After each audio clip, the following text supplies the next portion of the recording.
that. No, instead of waiting on a good day, waiting around, no ups and downs, waiting on something to happen. Just say,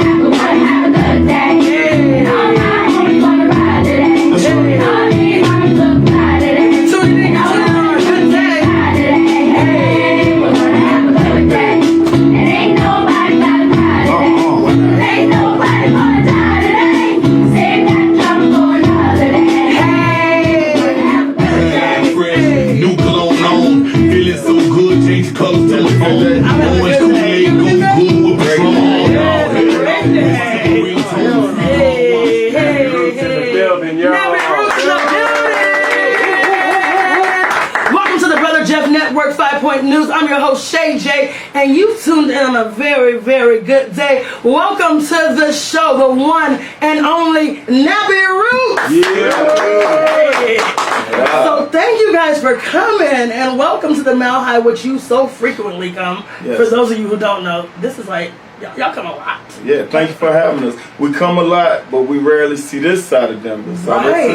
This is a good trip. Now, tell the truth. That's weird. So, like, when they got here, we were talking. They're like, "Well, you want to come to Steamboat Springs?" Like, eh. Well, do you want to come to our downtown concert? I can do that. And then they'll be in Greeley tonight. So it's been nonstop for you. So welcome to the original hood, the 5 Points. You know, yeah, this is historic ground, and you're historic. So thank you for having us. I can feel the energy here. You feel it? Life It's good? Life, yeah, I love it. But before we get going, one thing we have to do, you got to hit them with the trigger alert. So this right here, because we're a free think zone, you got to hit them with that. This is a show that triggers people because you have just entered the free thinking zone. Yeah. So if you're not open to hearing other people's comments and ways of views, tune out now. Tune? And don't read the comments. No. You have been warned. Yeah. Wait, one take, Jay, time out. Who memorizes the trigger alert number one? Who are you? That's how you know you're a professional. That's a real. Really, actually, I say this every day. Yeah, that's smart. Then that means like you can't get mad at us. We have warned you. So welcome. Thinking. It's the free thing zone. You guys know what it is. And if you don't know, I'm an official member now of Nappy Roots. I got my necklace. You know, it's yo, I appreciate y'all. Thank you. I appreciate y'all. Yeah. Hey, I'm trying. I try to give it back, and then it gives me like a superpower, so I had to take it back. Yeah. We've been going back and forth with this shame, but I appreciate you guys. Sharing is caring. It looks good on you. Yes. You're rocking it well. I appreciate that. So it's crazy. The one thing we're talking about, you guys know, I'm on the Black Agenda on tour with Michi X, David Banner, Jice Johnson, and we're doing this tour. And so when he had originally put the necklace on me and gave me the necklace, and we were hanging out and we were going to the show, and he was like, "I'm gonna try something out. This is something that black people don't try." He's like, "I'm gonna try this thing called trust. And I'm gonna trust you with this. And I'm gonna trust that you're gonna bring it back in the morning to breakfast. And I'm gonna trust that we're gonna see you at your show. And I'm gonna trust that we're gonna have a process where this comes back and forth." And normally we don't do this. You know, we have a problem with trust.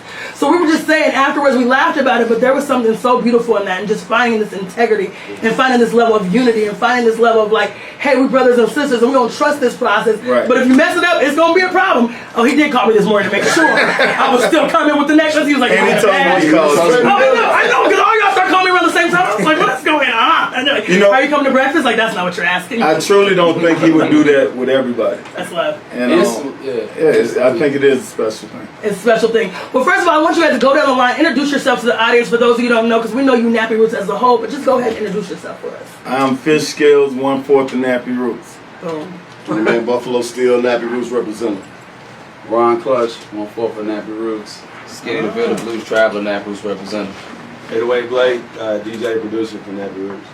Hey, so we got the whole squad in the building, and what I love is that you guys roll as a unit, and then you guys all have super strong personalities alone.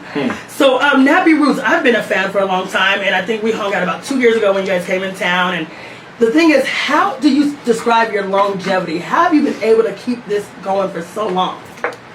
Oh, it's been a long time. Like we've been going since the 90s. Yeah. But it's a family environment for us. Like it's not work. This is something that we love to do. We love being around each other. I think that's a big part of it. Absolutely. And we've grown to know each other's kids. Like his kids are my nephews and nieces. Absolutely. So we do this to keep our family strong, to provide for our families. We know we all depend on each other. Right. You know, I can't do this without them, and pretty much vice versa. So we're in too deep to do anything else. And way too deep. Yeah, I love that because there's a genuine brotherhood that I feel amongst you guys, and it's a vibe, and it really feels good, and it feels like you guys hold each other at high regards, and nobody feels like they're How do you keep that big man complex out? Like, hey, I'm the leader, no, I'm this, and when you say I'm 1/4, how do y'all keep it like that? I think in our own ways, we are leaders. We are big men. So, that's kind of the power of Nappy Roots. It's almost like an all-star team that had been recruited together in college, but not to play sports, but to do music together, Right. The Warriors, yeah. So Hey. we was the best of all our classes anyway. So, I love that. Yeah.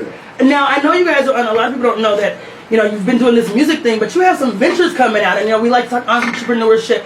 Talk about this beer business. What is going on with this beer? Man, it's the latest thing for Nappy Roots. It's the funnest thing that we got going on right now. We're totally invested into making beer, and we think that this is a product. This is something that the black community can benefit from too. Because you look around, a lot of breweries are starting in black neighborhoods. Absolutely. And we feel like we need to get a part of that money too. But it's also it's art. Like it's a good transition for Nappy Roots to go from music to beer. We can still be creative, and we can build a brand. It's something that we can brand out and continue to build on. Yeah. So what is the titles of these beers? I'm not saying you drink it very well. I did see that. And we drinking it, so we might as well get on the other side of it too. There we go, making some profit out of it, which I think more people should look into, especially as black entrepreneurs. Think about things we put our money towards, and how can we now be a part of getting that money? Right. What I heard you have one, what is it, chicken and waffles? Is that one? Watermelon chicken. Watermelon chicken and grits. Yep. Does it taste like watermelon chicken and grits? Well, we based it off of our first album that we came out with nationwide with Atlantic Records, and that's what gave us our initial success and start. So we kind of take the beer and the music, we try to walk and chew gum and make the marriage. And our brewery's called Atlantucky. Okay. And we pretty much essentially, as we tour, we hit breweries before we do the show. And so that allows us to gain relationships and understanding and a little bit of knowledge as we sit there and try beers out. And from that, we make relationships into collaborations.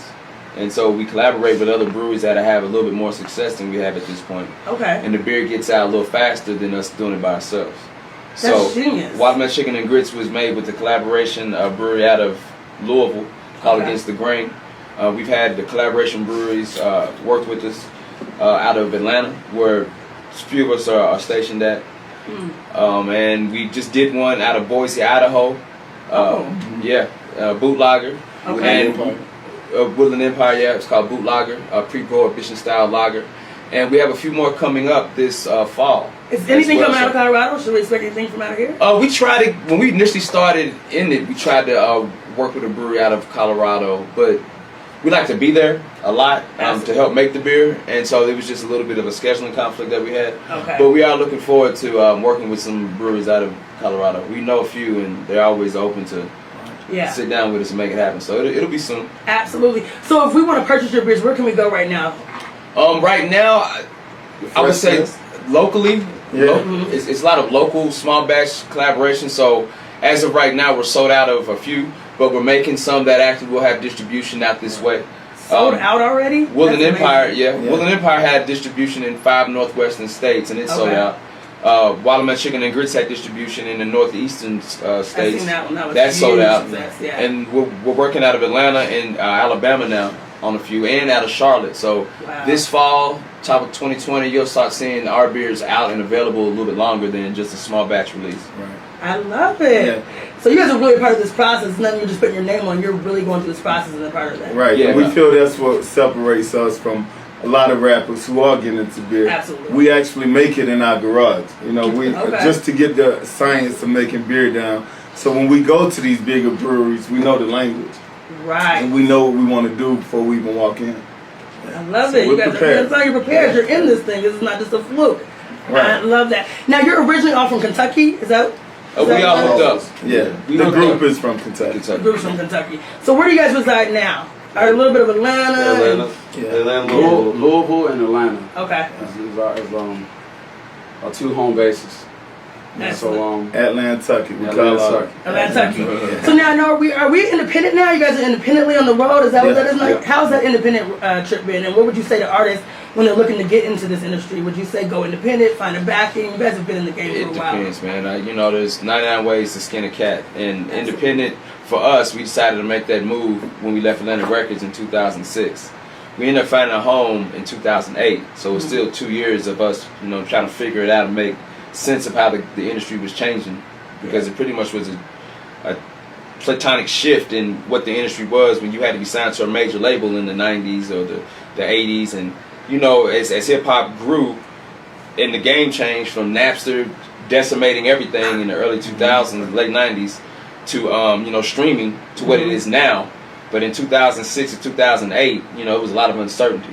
Yeah. We were able to find a home in 2008 with Ingrooves, which was like a subsidiary of Universal. Okay. And they had a nice digital platform to get music out through the new digital format. So we took a chance then in 2008, but we've been doing it that way since then. And as like now, it's just us getting up every day, making the calls and following through. So if you want to be independent, you got to be, you know, you got to have your head on straight. It's a real grind too. You got to be determined. Yeah. You got to have a streak of I have to get up and do something today. Absolutely. Versus sitting there and playing video games. Yeah. So you got to have some get up to you if you want to be independent. If you want someone to take care of you and make you famous and take all your money, then go be with a major label. I mean, major labels are having a hard time right now, but there's advantages to being with a major because they have the money to put behind an artist to get them to the, you know, what I call above the radar, where people can actually see you and you're, you know, the talk of the block or the corner. You know, with independent, you know, you might have a local success, but, you know, to get nationwide, you know, you have to be clever and creative. There's ways to do it. You just got to be willing to put in the work and take the time. It's a little bit of a long game more so than a short game. Absolutely. And I think that you guys have done a great run in your journey. Your journey has been beautiful in the sense of I think the music has kept its integrity. What do we have to listen for next? What is next with Nappy Roots, especially with you as the producer, sound-wise? What should we look forward to? We're working on just a little fast forward. We're working on a TV show right now, so we're working on the soundtrack to the TV show. And you know, one thing I always ask, we always talk about what the groups make relatable music.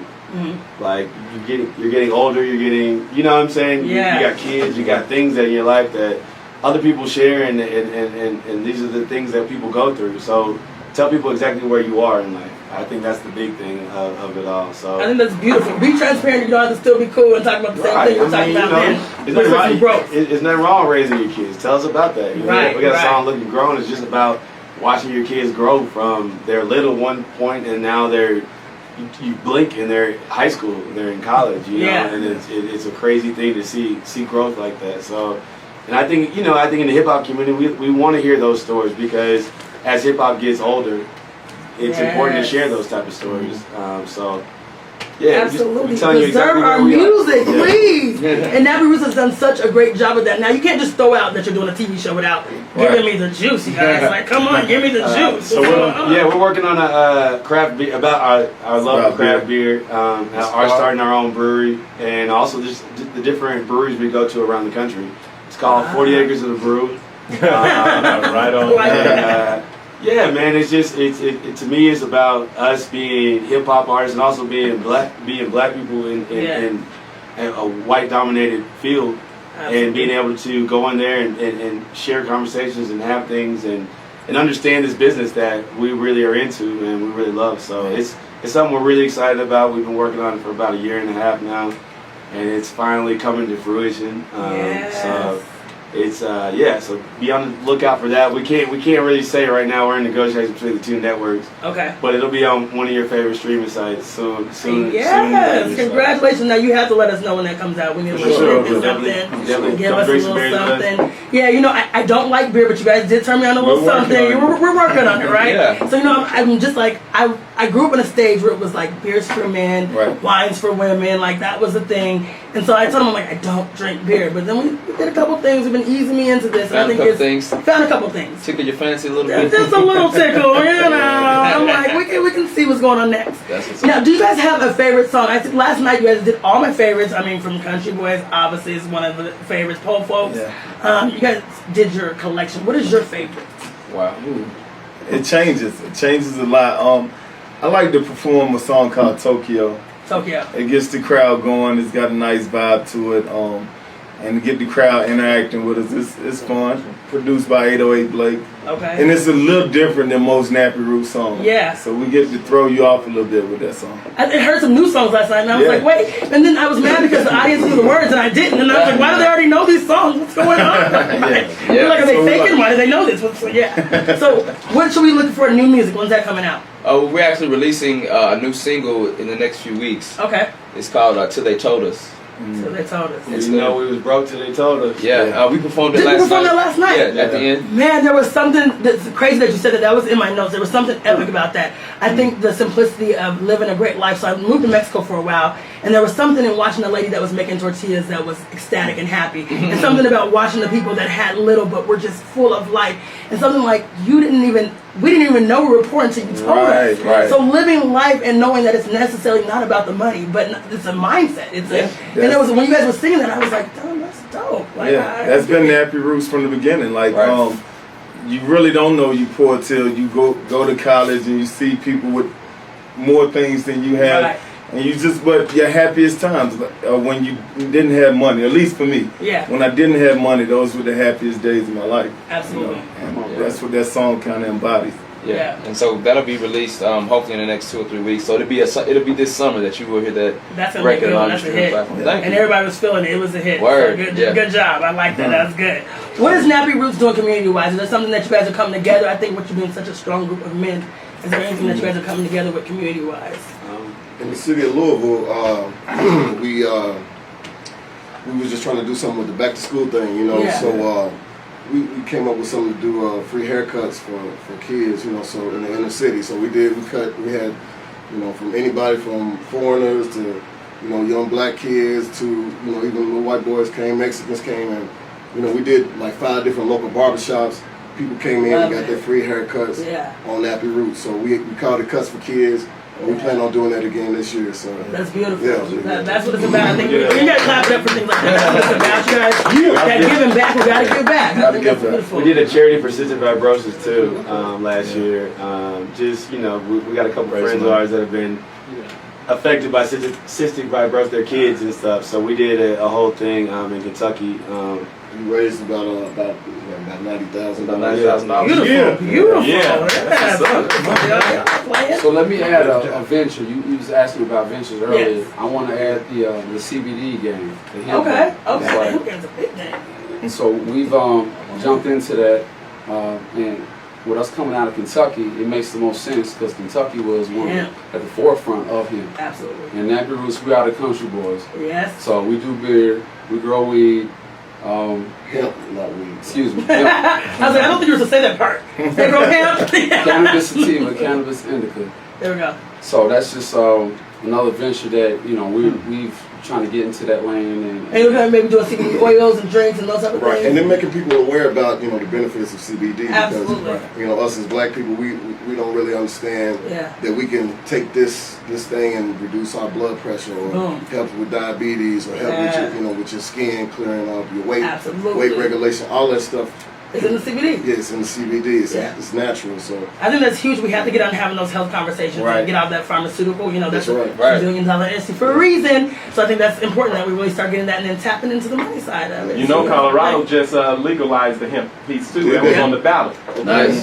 So you guys might want to come to Colorado. On out here. Yeah, see, in Colorado, y'all are way more informed on CBD uses than we are. We have people back home who have no idea what CBD even is. Really? Like, you know, it's not legal where we're at. Yeah. So we are totally into Georgia. Okay. Georgia. And it's not heavily legal most places in the South anyway. But so we're into educating people and helping get off the big pharmaceuticals and so yeah, that's the mission of ours also. I love it. You guys aren't just rappers and, you know, nice faces. You guys are actually doing things. We're grown men. We're grown men doing real things and growing up with it. Keeping it moving. Now, who do we have a presidential candidate right now that you guys are looking at? Collectively, individually? Who are we looking at?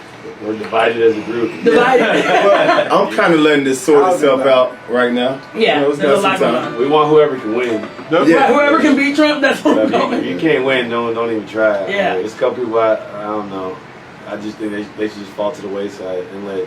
So we can have a fair shot at it, right? Exactly. Yeah. And I think it's about, really, I mean, for us, the Democratic Party needs to put together a dream team, whatever it may be. There we go. Right, that's a good idea too. We talk about that all the time. We have to have a collective agenda, and we have to say together. That's the only way it's going to work. Yeah. Just the numbers. That's how the Republicans do it, man. They have their talking points and they stick to them. And it's a very simple platform that even Trump won on. It was very simple. He just repeated the same thing over and over and over again. Yeah. We have 24 different candidates right now, or more, and they're all kind of, you know, they're saying it's like a lot of white noise right now. You know, you gotta give it time and let some of the dust settle on some of these candidates. Yeah. Some will not make it, and some will, you know, come through. I wouldn't look at any of them right now and try to put my finger on who's going to be the president this early in the game. It's too many, and it's, you know, this guy changes like, you know, like a kid on a TV on the television with the channels. Like he can say anything and change the whole conversation of the country to talk about this. And when there's so many candidates and we're all trying to stay focused on beating Trump or free education or if it's reparations or all these things are important, but we have to figure out what we can all get behind and vote for that's going to vote him out versus trying to prove that he's a fraud, he's a con artist. We know these things. Exactly. But that's not going to change him from getting out of office. We have to beat him the democratic way, which is the principles that America was built on, even though it might not always be for us as African Americans. This is the game that we have to play. Yeah. And we have to look at it like Chess, that. not checkers. Vote locally. That's like. Say that again. I think you're going to say that in the camera. Say that again. Vote locally. That's where you really making a difference. Absolutely. And we were just talking about that. We're talking about Stacey Abrams losing out there, and that was a big shock, I think, to everybody. But you know, what happened? Well, she was running against the Secretary of State in a red state. In a red state where he has a lot of control over the votes. Yeah.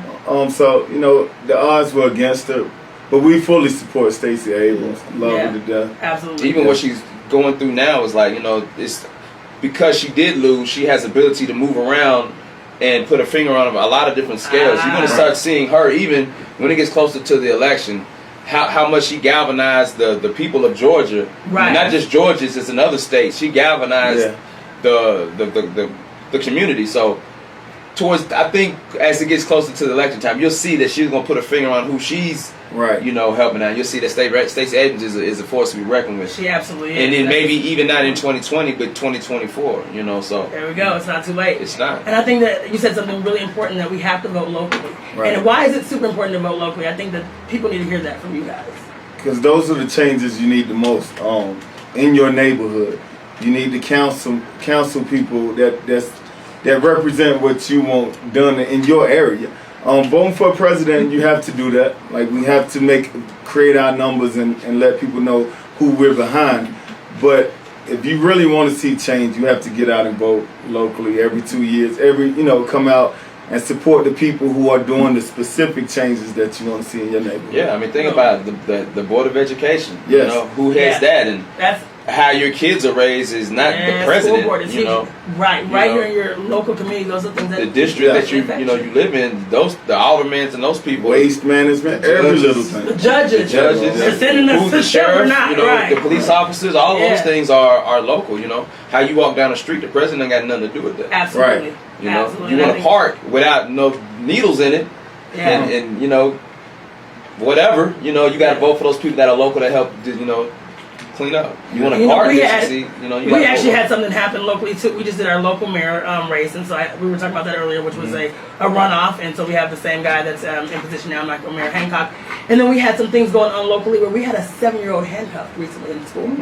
So we just literally are fighting now, like this whole handcuffing, like 7 years old handcuffed. School to prison pipeline is real. Yeah. So I think it's important that we start talking about these things and having the conversation and knowing who we're electing, because that's your school officials. These are people that you're putting in place. And when they think that a 7-year-old needs to be handcuffed to be detained because he had a little scuffle with another classmate, is like, that's beyond me. But that's that prison pipeline. Just think of how that 7-year-old now is, thinking about how he looks when he looks in the mirror. He's like, I'm a bad kid, I'm this and that, You're labeled. You're labeled early. Absolutely. Yeah. I think it's important that we do start talking those topics and we make sure everybody is voting locally. So with that said, we're talking about local, but nationally, this the conversation about reparations. I know folks don't want to talk about it as a touchy issue, but we at least need to have an acknowledgement that black folks need to be compensated for the work that was all of it. Yes. Whether if it's just like you go to all the black schools, all the HBCUs are funded, Right.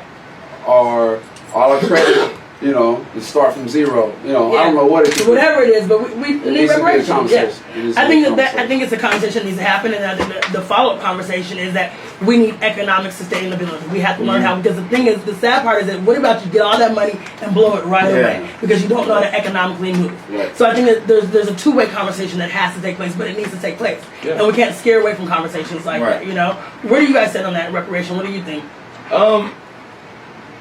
I am for it in a way. I don't want to just give money to people, and we just blow it without some kind of education behind it. You know, Absolutely. 40 acres and a mule, some land, it would be the best thing in my opinion. Like, Right. you can own That's your all I own need, neighborhood, land. you can go up from that. You know, like the Black Wall Street, when we had it and it was in Oklahoma, like we was doing good without really being bothered by anybody. And then, you know, these little things, I think if we do it, I do feel like it'll be a backlash. Yes. To some extent, just like Black Wall Street, like, oh, these guys are doing good over here in this section, they made this thing, now let's go in there and tear it up because we don't like them because one person got accused of something. It happens all the time, and I think history will repeat itself if we're not educated. But I think more than anything, I think we just need to take it upon ourselves. Right. Yeah. Don't ask for a hand. Don't ask to be rewarded. Let's work together. Let's spend our money in our own neighborhoods, and we will be better than what asking the government to give us something that they will never do. They'll give money to every other race for what they've done to them, but they'll never give it to us because they're not going to admit that what they did for 300-400 years was actually a crime. They have to admit to that first in order for us to even get to that point. So I wouldn't even waste my time doing it. Let's just stick together. Let's work together. Let's spend our money together. Let's eat right. Let's promote music that is going to be the betterment of our culture and society. And let's invest in ourselves before we try to get someone to give us money that we're just going to buy rims, jewelry, mouth jewelry, and pass along to our kids Jordans and chains. Yeah, things that are not materialistic things. I agree with the education. That's where we need the education, the singularity, like we talked earlier before. Because when people give you something, they treat you different. Yeah, they treat you like they gave you something. You know that feels like, they should have took that from you. Like, now my success is because of you. Right. Absolutely.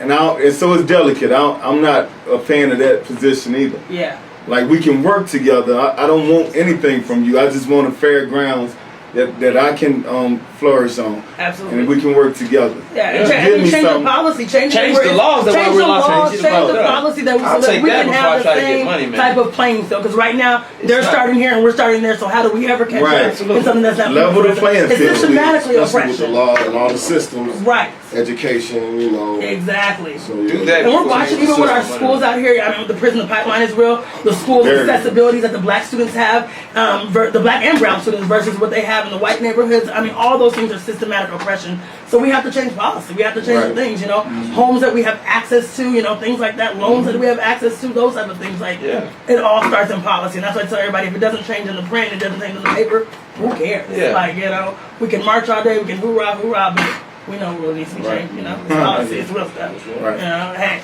I get it. Is there any movement that you guys are sticking with close? I know they have Black Lives Matter, they have all these things going on.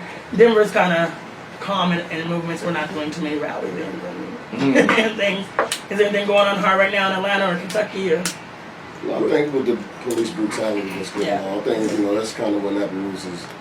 You know, we got a song on our latest album called Superstar. Okay. And it addresses, you know, some of the wrong killings of like Philando, Castile, you know, different things like that. So that's something that we like to perform actually when we go on tour.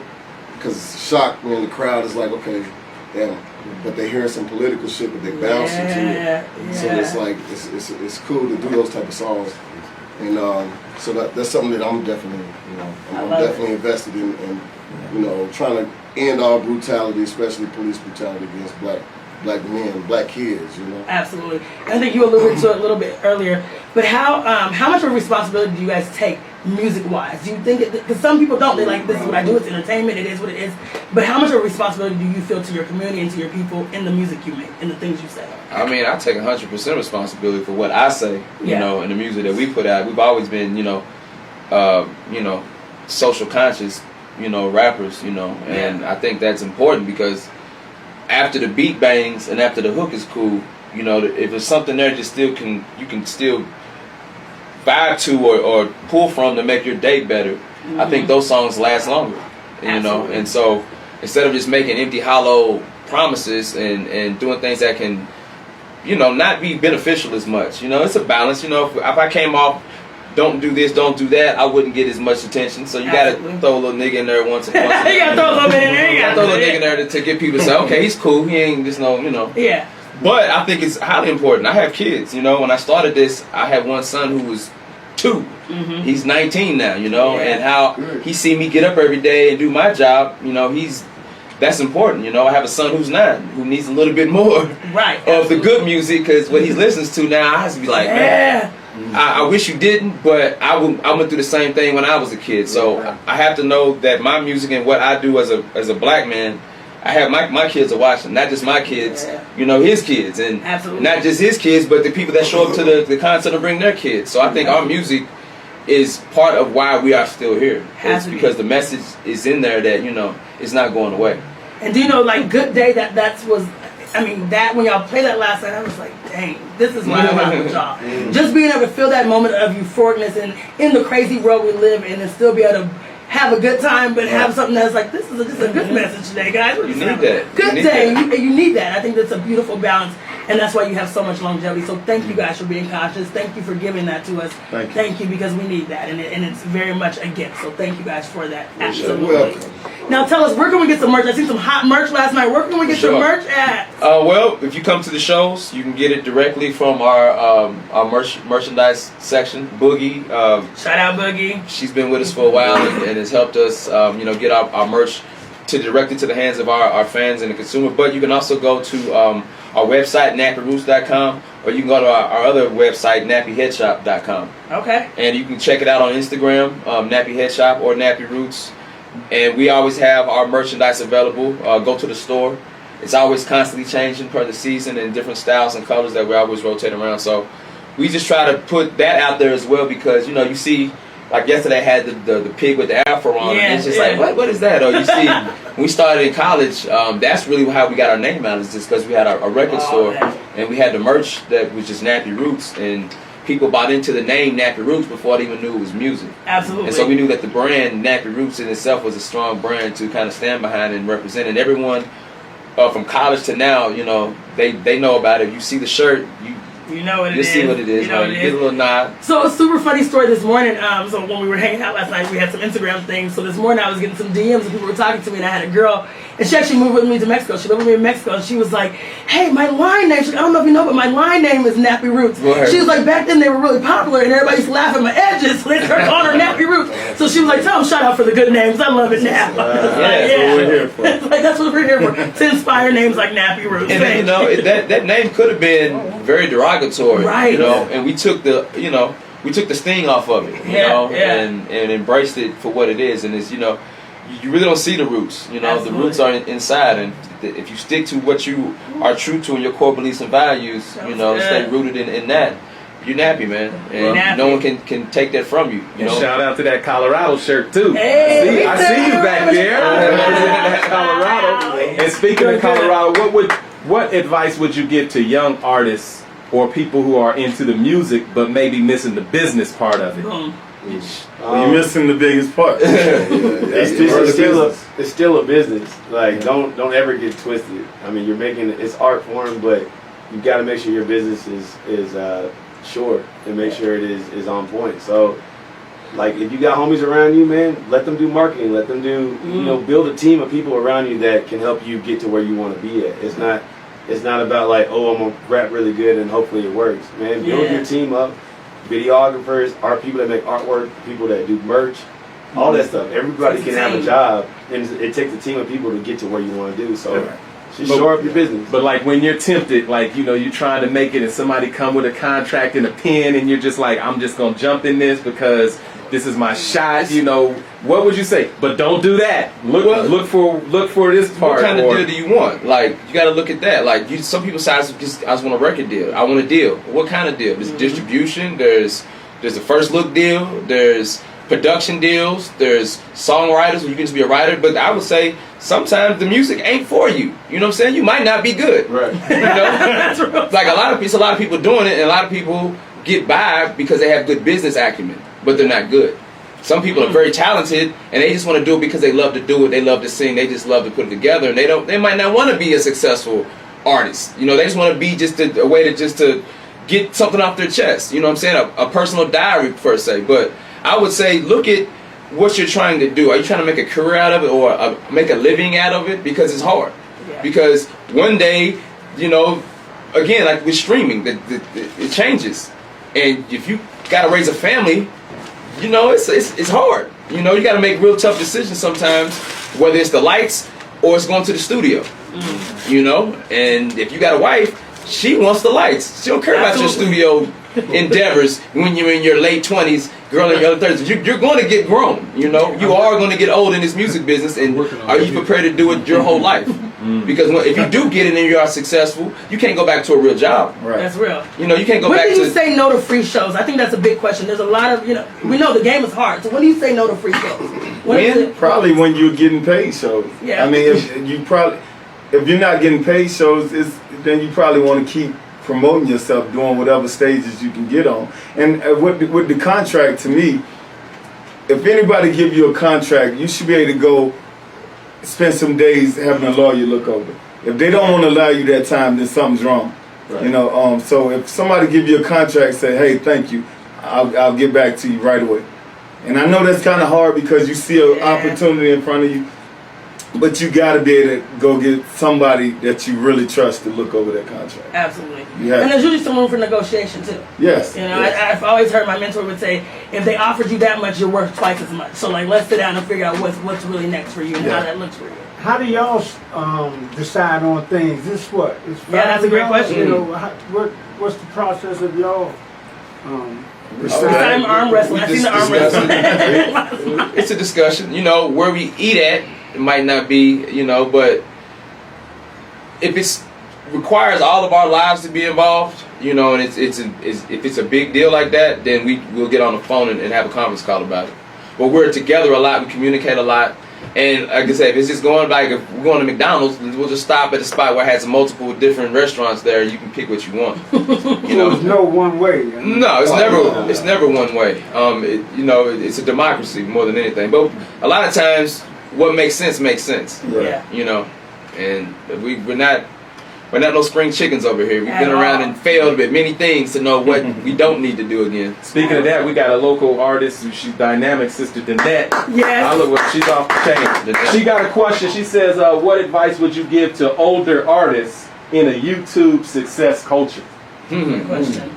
Older artists in a YouTube success culture. YouTube is not the only place though. Like there's other places you can go. Are they good? Are they good? Are they good? Like I'm talking about like your generation, same thing. YouTube is good to show personality. Like if you got good personality, you can be 80 years old. It's just like acting. There's a role for every age. Yeah. You know, just if you can make yourself relevant. It might not be music. It might be you telling your struggle to become an artist that makes you famous. So just show your personality. And if you're on YouTube and you're getting some success doing something, keep doing that. You know, stick to it. Do what works. Get your subscribers up, get your followers up, and get that check from YouTube. And you know, that's how. But you're never too old, right? There's a lane for everybody. You got to monetize it. Just make sure you're monetizing it to a T, and you're not letting $1 slip through the cracks. Absolutely. And I like that. Yeah, you're never too old. I think that everybody has a lane, and there's a craft for everybody. There's something for everybody. And she said she's talking about like social media in general. Like maybe those who are like, you know, social media may be dominating things. How does that impact the person who's used to maybe having flesh kind of relationships and shows? Evolve. You gotta change. You gotta evolve the times. Yeah. I say you can't. You gotta move with the times. I mean, if you trying to pass out flyers, it ain't gonna work. I believe in telling people the truth. To be honest, like, and it's hard out here for older artists. I'll be honest. Like, if you don't know what the youth is or what the movement is moving towards, absolutely. And technology is everything is on this thing right here. Right. So if you're not adapting, you're dying. Yeah. So you got to be adaptable, man. Learn this stuff. Learn how to work it. Learn how to use it to your advantage. Absolutely. Don't Because say you're literally one click away from everything. Exactly. So I think there's a beautiful, even though we know social media has taken away a lot of things, I think there's something beautiful about it. Right. You know, that's how I learned y'all even time. I'm like, hey, I hit y'all like, hey, what's up? And you're like, oh, what up, Shay? And I think the communication allows where we weren't able to do that back in the day. I had to be like, well, I'm gonna go outside of Genuine's concert. Hopefully he's gonna come down this side, and then I'm gonna be like, hey, sir, I want to host your event. You know, we had to do that, but now it's like literally one click away. So I think how you package yourself, how you brand something, you're literally one person away from your success story. Exactly. So, You definitely have to do both. Yeah. You definitely can do both. And a testament to Nappy Roots' longevity is in the beginning, we was going up and down the East Coast in a 14, 15 passenger van, shaking hands, meeting folks, you know, like kissing babies, shaking hands, and performing, so that where we are now with you know, the internet, it definitely works hand in hand, but you want to do both. It's probably like an 80-20, you know, you get your internet presence. Yeah, but if you want to have some physical content when you meeting folks face to face. Sure. Yeah. Absolutely. Because you don't want to miss that. You don't want to miss that opportunity. Absolutely. Right. You want to heavily invest in that, but you want to have you enough to be like, okay, I left them with something to where they can listen to this and then they can go check out some more, you know, material. So I like that. Let me ask you a question, because I know you guys are, because we're getting older. How do you balance relationships, family, business? How do you make this balance? Because you're on the road a lot. You're constantly working. How's that balance, or is there any? Is it just career, or what is that like? It's difficult. It's difficult, you know. We have to take the time to do what we can do, but you know, I think that the thing is, we got a strong support system back at the house. You know, keeps everything going while we out here, you know, doing what we have to do. So, you know, and I'm talking about with our family and everything. You know what I'm saying? You know, everybody kind of has a small village helping us out. And then, like I said, with me and Clutch, we live in the same city. So we lean on each other, and the same with these two in Atlanta. You know, so when they come up to Louisville, they at home, and vice versa when they go back to Atlanta. So it's a community that we build back at the household that keeps us kind of stable, I believe. You know, and then you kind of fit in time to do whatever you got to do in between that. I love that. You can't leave without talking about Louisville and Muhammad Ali. Oh man, will I ever? He's the greatest. The greatest. Oh, the greatest, the greatest. All right, fill in the blank for me. Nappy Roots is persistent, prolific, patient, the realest. That's 2 words. I love it. Y'all, it's Nappy Roots in the building. I'm your host, Shay J, the Brother Jeff Network, Free Think Zone, 5 Point News. Thank you guys for coming in. Thanks for having me. And we can't wait to see what's next. So Yes. thank you guys. Keep Stay pushing, tuned. keep doing your thing. We're staying tuned. Make sure you check out their beers. Make sure you go to nappyroots.com. Yeah. Check them out. Follow them Instagram. You guys have a Nappy Roots on Instagram. Yeah. Follow the Twitter, movement. Instagram, Facebook, YouTube. You know, just type in Nappy Roots in Google. At Nantucket for the beer. Boom. We're everywhere. Y'all got a bar or something y'all could kick on the way out? Yeah, give us a couple bars. Why not? Bars. Bars. Like last night you had bars. I just thought of Yeah, we gave them all out last night. You can't leave Denver without just a little. I mean, it can be a bar we already know. It can be my favorite song, Country Boys. We need them here. Country. Still, this is our bar, man. This is East Vista Bar. You got the bars? Yeah. All right, Buffalo, let's go. Let's go, Colorado. Colorado. I mean, let's go. Just do something traditional, man. I wish I had an instrument, but I don't. So, y'all know that song. All my life been poor, but it really don't matter no more. And they wonder why we act this way. Nappy Roots gon' be okay. One more time. All my life been poor, but it really don't matter No more. And they wonder why we act this way. Colorado gon' be Okay. Some boys, Nappy Roots. Thank you, Nappy Roots. Follow them. Make sure you check out them. They'll be in a city near you, and check out the beer as well. It's your girl Shay J, the Brother Jeff Network, 5 Point News. Signing off, Nappy Roots. Nappy Roots. Can we get a little outro? Yeah, we is out. We gonna be